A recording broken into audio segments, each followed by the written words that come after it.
You remember, Marco, what API is? An application program interface. And what are the two programs that are interfacing when we do live to YouTube is what?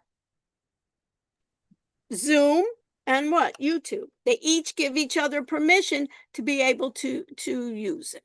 Okay? So we got that going. What else? So we're ready to rumble, and I have also my AI companion on that will summarize my meetings. And then I also, this is recording to the cloud.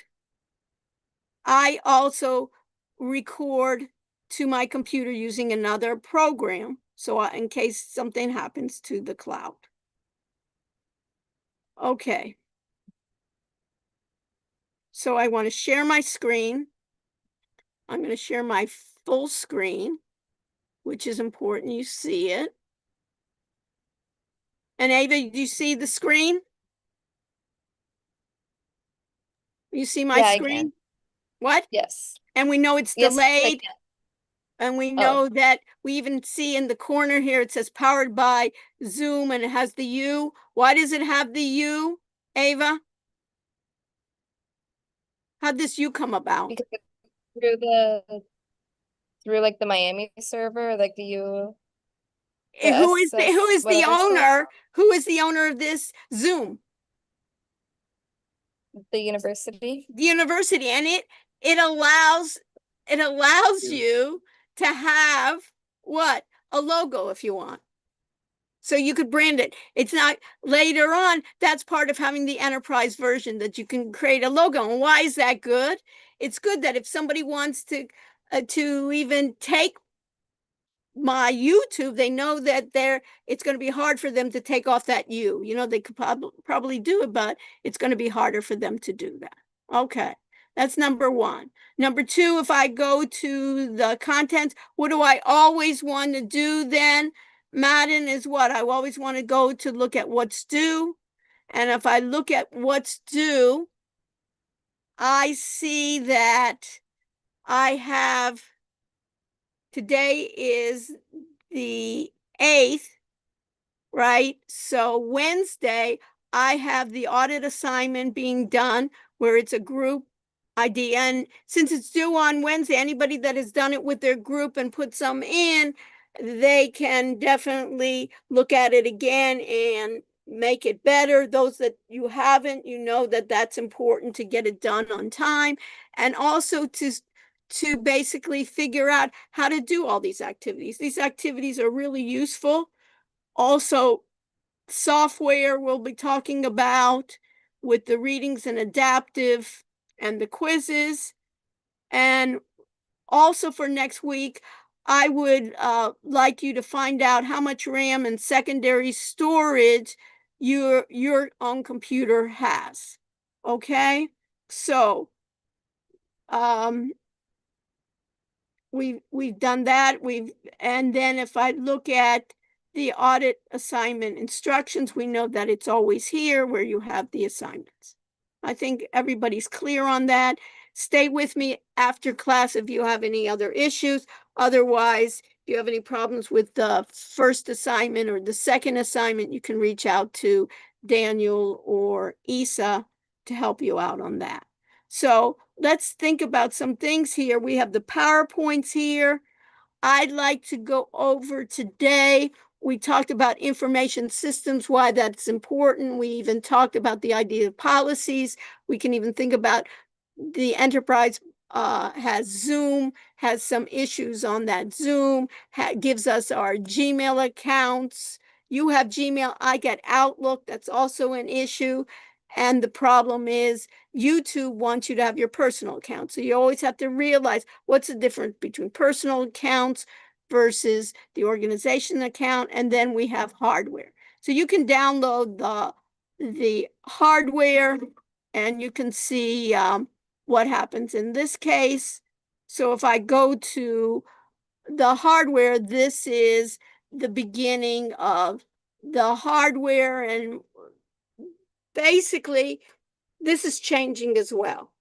Now hardware is incorporating in their chipsets AI. Instead of just AI being software, AI is being embedded in their chips. So basically what we need to do is identify major hardware components. What does that mean? We want to be able to think about the hardware design. When should we buy computers? How often should we update them? That's the reason sometimes we talk about on-premise hardware versus going to the cloud to get our hardware, and the functioning of the CPU.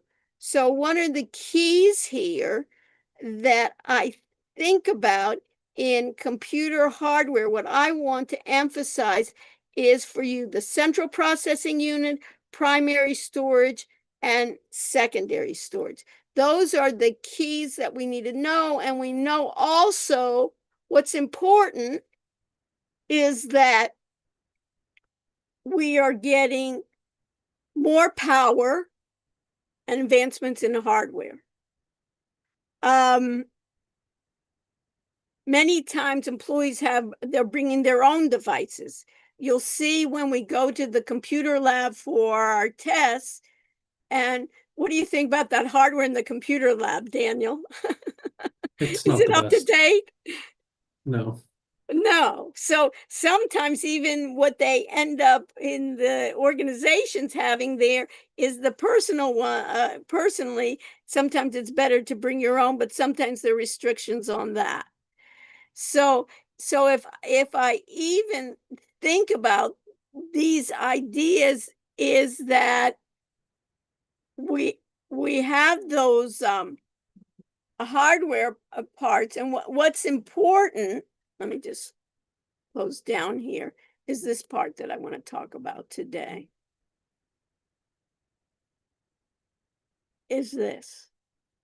We want to talk about the central processing unit. The central processing unit is called a CPU, and that's really basically the brains of the computer. We cannot have a computer without the central processing unit, and there's the microprocessor chipset. There's what we call the control unit, what we call arithmetic logic unit, an ALU, which basically does arithmetic. It basically, if I think about it, Ava, an arithmetic logic unit is basically a way in which the computer can say, is this number greater, less than, or equal to another number? So if I wanted to sort, basically, that's what the arithmetic logic unit does. Do you got that, Ava? So, Yeah. basically, this is the case. We have something in the CPU which is called random access memory. And let me just show you this. I think this is the better part that we can think about it. I have, if I look at this, parts of a microprocessor, I have some kind of input. So stay with me, Ava. So if I'm typing something, right, or I'm in an Excel spreadsheet or other, I have some input. And if you think about it, I have something called primary storage. So you can put in your notes, Ava, primary storage is when I'm actually using the program. And secondary storage is where I store all my materials. So you could almost think about it, Ava, is primary storage is thinking about, I have my desk and I have everything on my desk that I'm going to use now. But at the end of the day, I take everything off this desk and put it in my backpack. My backpack is like secondary storage. So what I have in my primary storage, let me just take something in here. Let me just I'll just do a new one. I'll just even put it here.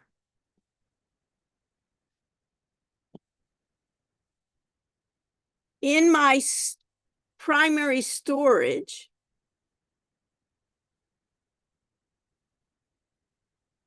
This is where I use my software.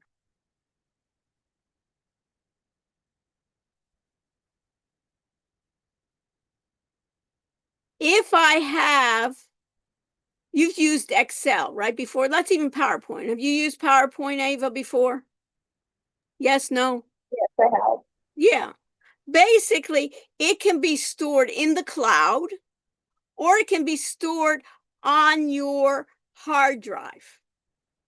When I take that secondary storage, whether it's from the cloud or whether it's from my hard drive, when I want to use PowerPoint, you see how I'm using PowerPoint? PowerPoint has to have a copy of it and it has to bring it into main memory. I'm using this PowerPoint now or this notepad now in main memory. And it puts it into what we call RAM or random access memory. That's where the software is stored when I use it.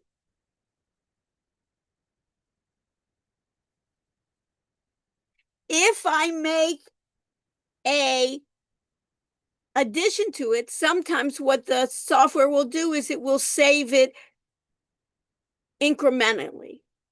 But as soon as I shut down my computer, my RAM, shut computer,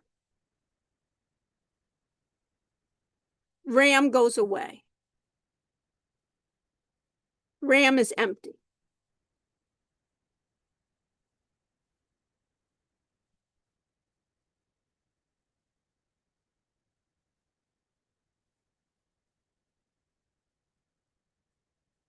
This is called volatile, Ava, volatile memory. That when I shut down, I'll lose it. Secondary storage, Ava, is called non-volatile.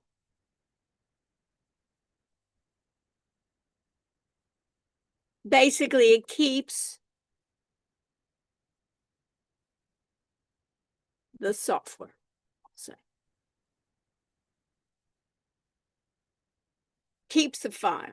So all the time you say, hey, have you saved the file? So that's why, Ava, when you're going to be putting something up in the audit area, I say, go ahead and save it into where?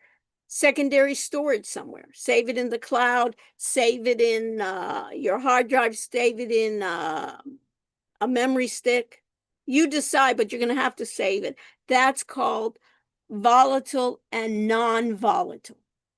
So you can see here that when I look at this, my inputs from my software, you can see here that in my primary storage, then let's say I'm dealing with an Excel sheet, it can do the arithmetic logic, it can fetch and record it. I have some registers there that will store as well.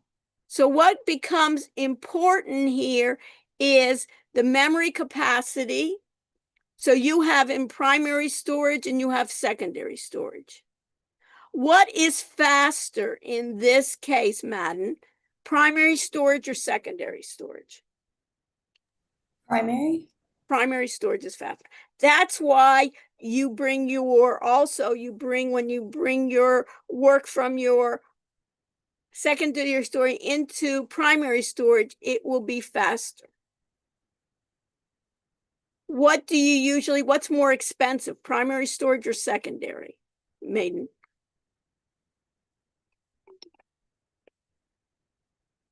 What do you think, Madden? Would secondary be more expensive? No, primary storage is more expensive. So primary storage, you get less of it, but it's super fast, and you only can, and what we call is the operating system will take care of when it gets into primary storage when you're using it. So this is essential for, in terms of this, that you understand that primary storage is what? More expensive, and secondary storage. So if we're dealing with large spreadsheets, if we're dealing with some AI, we want to get the maximum primary storage that we can afford based on what we're doing, right, Ava? Sometimes we'll even have the cloud do some of our work. Well, we'll even ask the cloud, give me, I only have, let's say, 64 K on my memory, but what I want is I need to have 128. I may even use it with the cloud. So that is essential when you're dealing with it. So let me just go to this slide, which I think is important for you to look. So primary storage, which as it's also called, is main memory. It's confusing.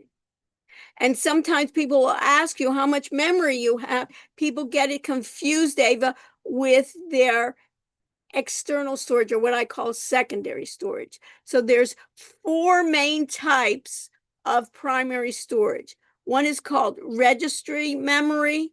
The other one is cache memory. The other one is random access memory. And the other one is read-only memory. Read-only memory is not volatile. This is non-volatile.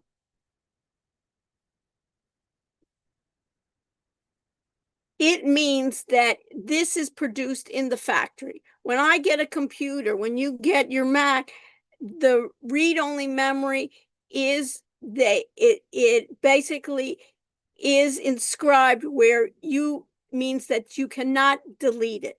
Read-only memory is the computer reads that, it cannot erase it. That's why we call it non-volatile. And what's in read-only memory? What's in read-only memory is just the instructions to start up the computer. It's not my application software, but it's just the instructions to start off my computer. My random access memory is, in this case, Claire, volatile or non-volatile? Is it volatile? It is volatile, meaning it will get erased. Random access memory, meaning that once I basically close PowerPoint or turn off my computer, it gets removed from my random access memory. But every time you have used any software, you don't even know that in this case, Claire, but it's basically taking a copy of the software from somewhere, either the cloud or from my computer, making a copy and putting it into memory. Sometimes there's not enough random access memory, so it'll just take parts of it.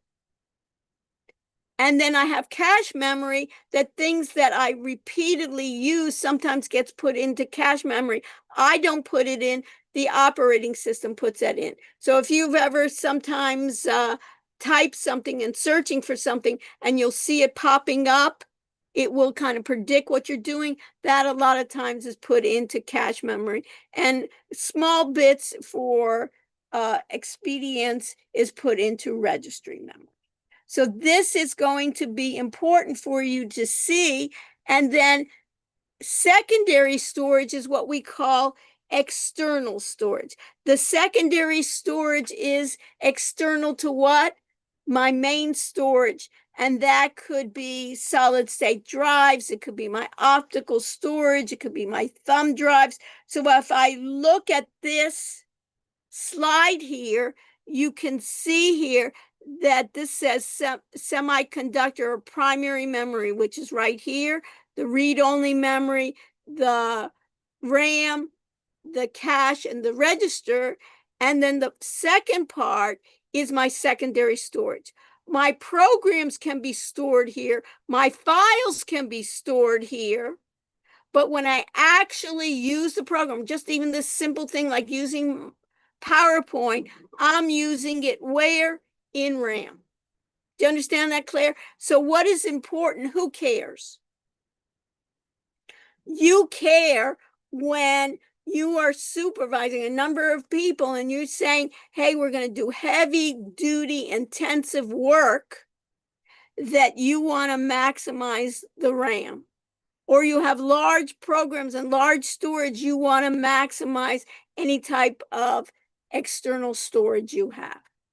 So my question to everyone now is, tell me, how much RAM do you have? And tell me, how much secondary storage do you have? When you have a laptop, right? Ava, you have a laptop in front of you, computer in front of you? Ava? Yeah, I so do. that's what I want the assignment right now to do. Everybody understand the assignment right now? Do you understand it, Bobby? What's the assignment? What do I want you to do right now? You want to What see do I want you to tell me? how much RAM we have on our computer? How much RAM do you have in human, and what else? Is it storage? And how much secondary Or storage? secondary storage, yeah. And if you don't know, what can you do? I guess I go into Lily, what can you do if you don't know how to find how much RAM you have and how much hard drive what hard drive? You can just Google it. I Google it or use whatever AI you have. Do I want to ever? I'm the opposite. I don't want to restrict you. This kind of stuff, you know what? Later on, take advantage of it, right? We weren't born with this. Take advantage of it. But what I need to do is find the answer, because later on, when we're going to be going in business with Marco, right? Marco, we got to figure out is if we're doing heavy duty work, what do you want to provide us with, right? We're expecting, you want us to bring our own computers to work, or you want to provide us with the hardware, right? We got to figure it out. So let's do it now. Everybody understand? Take 2 minutes.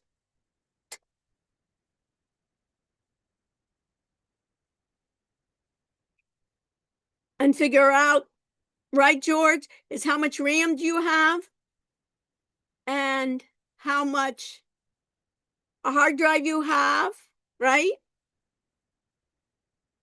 And you know, and one more is what kind of operating system you have. Because the next thing we're going to be doing is software. And software, one of the essence of software, we can't run any computer unless we have an operating system.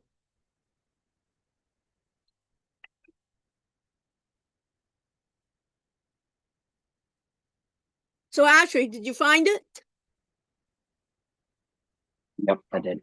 You did. Okay, so how much RAM do you have? 8 GB. Eight what? 8 GB RAM. Okay, and the G stands for what? Gigabyte? Gigabytes. You have 8 gigabytes. And how much storage do you have? I have 494.38 gigabytes. Total Okay. and free is 230.4. Okay. So the question could be asked on a quiz is, what is usually greater, your external storage or your RAM? Ashri. The external storage. External storage, right? Because you can store a lot into that. Okay. So Jack, how much RAM do you have?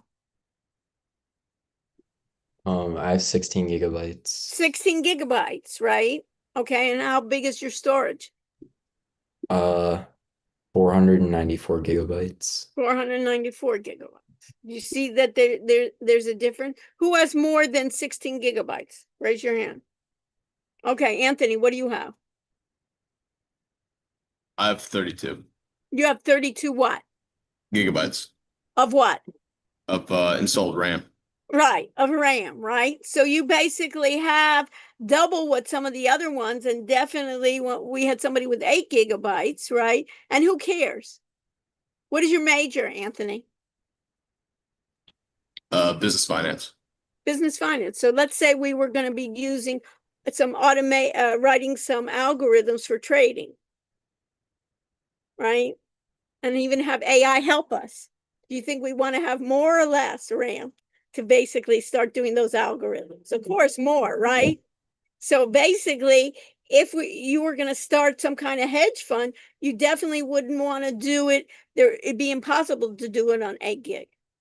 And what would happen in 8 gig in Excel? It would take out portions of Excel and then have to go back and keep on filling it up. It couldn't even fill up the whole program.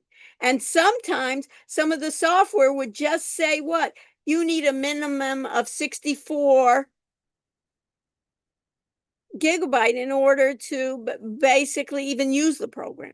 A lot of times there are instructions, how much RAM do you even need? Because it needs a certain amount. And then we'll talk about the CPU, whether we need a fast one. And then we'll talk about CPUs. We'll also talk about GPUs, graphic processing, you know. Anybody here of NVIDIA? Who has? Raise your hand. Their stocks, right? What are they into? Right. And basically they're doing hardware. And what is their biggest, why are they going to the moon of trillions of dollars worth? Right. One time I went to a conference and he was speaking and they were going to broadcast it live. And there was a line like 3 hours before to listen to him. And I said, why does everybody stand in line here? They could see it, you know, on their computer, but they just felt like if I were in the same room with him, maybe some of that knowledge would rub off, or that money would rub, or maybe you throw out money, I don't know, into the audience or something. So that whole idea is what is the issue with, we're also excited about AI is it needs what? A lot of computing power. And many times that computing power in those CPUs is we need those graphical user interfaces. We'll need even neural processing. So we'll get into that. So everybody understand in this case, Madden, how much do you have? I have 8 gigabytes of RAM, and then external storage, I had 400. Yeah, so you have it. So it's good enough to listen on Zoom. It's good enough to look at PowerPoints and good enough to do simple Excel exercises, Maiden. But if we really wanted to start doing some algorithmic trading systems in finance, it's not, the software won't even run.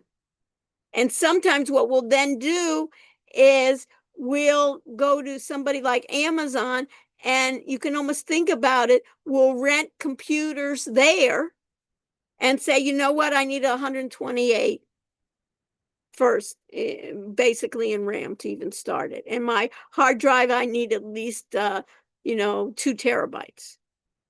Sometimes we'll even rent it, because sometimes that hardware, then we'll have to expose it.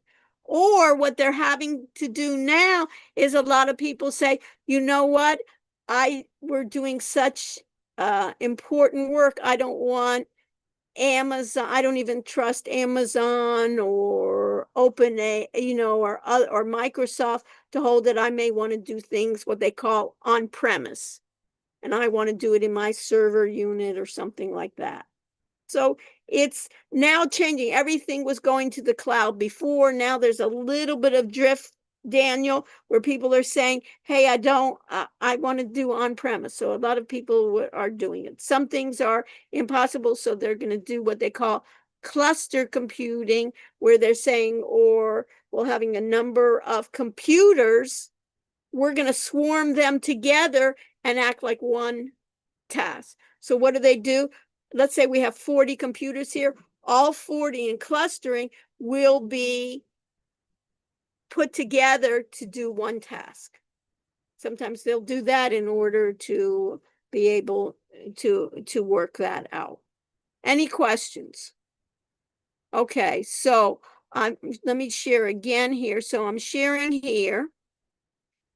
So this was basically, you can think about, this is what I think was important, and what I want to emphasize here, Jack, is you can read, right? I don't need to read for you. I don't need to go through all those PowerPoints for you, Jack, but things that I think are not clear, I think it's important for me to emphasize. That's what I do. The other parts, you can do it. And when they think about computer memory, even in what makes up RAM, what we can think about is computer memory in the simplest way is on and off switches, Jack. It's either zeros and ones. So basically it's off or on, and then they basically combine those together to make what I consider, so a bit really, we can think about it, is a 0 or 1. A byte, we can think about it traditionally, has been then a character. And usually 8 bits make up a byte. Later on, it gets to be more.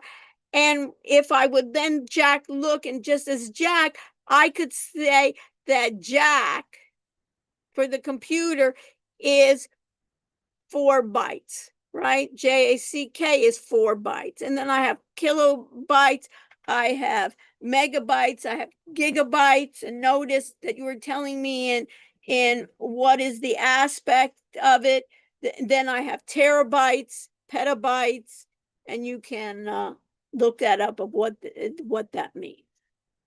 So these are the keys when I think about it, and this is the key to memory capacity, the primary storage, and the secondary storage. And addressing then advances in microprocessor design is these chips, and we'll maybe have a guest speaker from one of the chip manufacturers to talk about where are they going with this. Of course, they're going with miniaturization. Of course, they're going with multiprocessors in the chips. Of course, they're doing 3D. They're doing what we call GPUs, graphical processor units, neural processor units, all trying to get more data to be more in computation. And that's the problem with all those. What is the problem, Marco, then with all AI is how much storage, not only how much storage they need, how much RAM they need, but what else? Cooling power. Have you ever heard about that? What'd you say? Marco? It cut out. Pardon? It cut out. I couldn't hear what you asked. I asked you, have you ever heard about the problems with AI in basically how much energy they need in these plants that they're setting up? Yeah, I heard it takes a lot, right?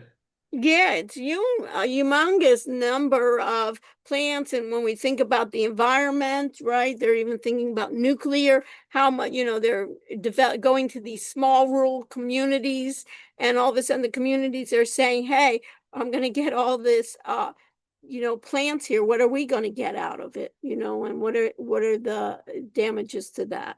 So that's why it's important. So once we do the hardware, then we start talking about the software, where the software has the operating system and the application software. And we'll be talking about that next time. And the other part where we need to think about is in the audit area to do your work. Anything else I need to talk about, Daniel? No, I don't think so. Okay, so Daniel, you want to do attendance? Yes, I can. We can do attendance. I'm going to end a bit early so I can talk to anyone that's having some issues, or basically maybe want to have us look at your work or something like that. I think it's straightforward. We need to do an audit assignment 2 is due this Wednesday. You can always look at what is due. After that, guess what? We're going to then think about other ways to document, other ways to capture what we've done. So when we have any issues, we can proceed. Yeah, and if I haven't gotten to your chat, I think there's one person. Just stay till the end and I'll get to it. Okay. Anything else that my two folks, Devin and Marco, that I need to discuss, or did you think that was not clear that I need to discuss? Anything, Marco or Devin? I don't think so. I didn't get any messages. And what about yourselves? Is that clear? I think I'm fine for the most part. No one responded or texted me Okay. and chatted. So anyways, we can do that. All right. So we'll continue on, oh, one more thing. Let me just do this, which is important before you do the attendance. Okay. Let me go to the Zoom links. Am I in web links? I think it's tomorrow. Okay. There's something called vibe coding. Basically, the computer can code for you an application. And tomorrow, I'm going to attend what they call Base 44 Partner Day. So you may want to make an announcement of that, Daniel, that Wix bought this company called Base 44. And let me just open the link in a new tab.